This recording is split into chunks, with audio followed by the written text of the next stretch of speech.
Yes, indeed. On Tuesday, Joe Biden confirmed that he will seek to run for another 4 years in office. But politics aside, what about his health? Can he physically manage? And given the almost daily gaffes that he makes, should somebody in his mental state be the most powerful person in the world? To debate this, I'm delighted to welcome political commentator and legendary psychiatrist, in fact known as America's psychiatrist, Dr. Carole Lieberman. Hi, Dr. Carole.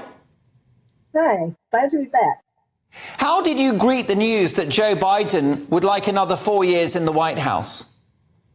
Well, when he first ran for president in 2020, I was out there all around the place trying to warn people that he had encroaching dementia. So now that he's, going again, his dementia, of course, has been encroaching all the more over these years. I think, you were asking before, will Joe Biden's, if he became president, how would that be for the UK? As bad as it would be for America. He's been saying his slogan, apparently, is let me finish the job. I want to finish the job. Well, if he finishes the job in America, America is going to be totally destroyed. However, a lot of focus on his age. Doesn't that mean that he's very experienced? This guy's been in politics for decades. Well, I don't believe that it should be a question of age, because we all know people who are older than 80 and who really have their act together, who, can finish sentences and so on. It's not about the number, but it's certainly about his mental state. His memory is bad, his emotion, all of the symptoms of dementia, his emotions, he gets over emotional, very quickly. He's been making every day, it's in America, there are new things, new examples of how he is losing the plot. For example, he had this event with kids, take your children to work with you. And these children were asking him easy questions, and he couldn't answer them. For example, one child asked, what is the last country that you visited? And he was stumped. And then another child said it was Ireland. And, talk about, is it going to be good for the UK? He didn't even come. We talked about this the last time. He is not coming to the coronation. I mean, of course, these things. He said he was too.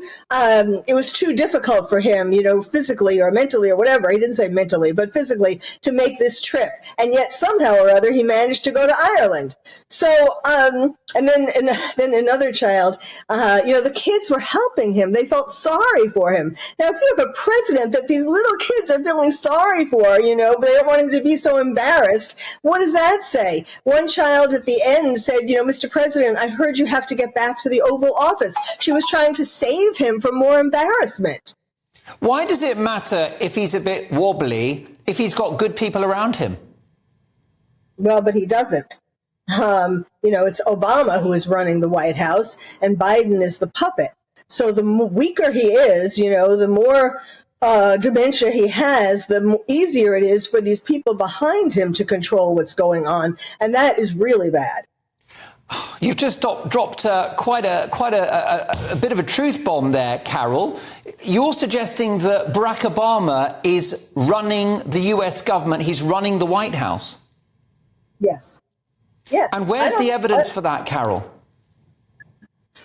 Well, because the policies and ideas that Obama had and still has, that we know that he still has, are the things that somehow Biden, is being made to promote, the leftist ideas, the all kinds of hiring, for example, trans people, all kinds of the woke agenda. Let's put it that way. The woke agenda that Obama has been getting from the beginning. He has been getting Biden to implement.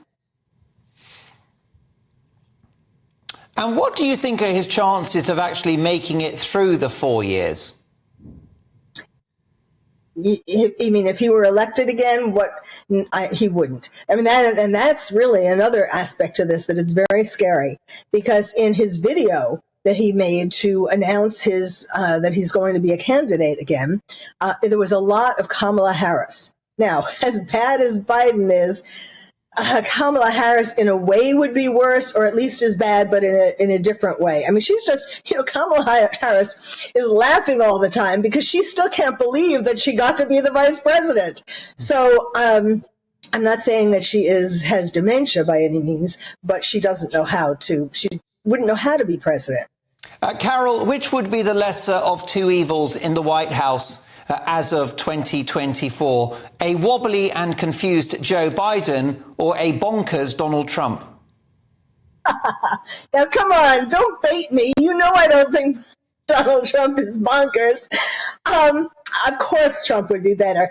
And, if you compare Trump and DeSantis, I mean, a lot of things they agree on, really. But in my view of what would be best, I think Trump should get to be president again. Well, I think that the two of them, if they could make up and be friends again like they once were, I think it would be great to have Trump running for president and DeSantis for vice president, because then DeSantis could go on and be president after that.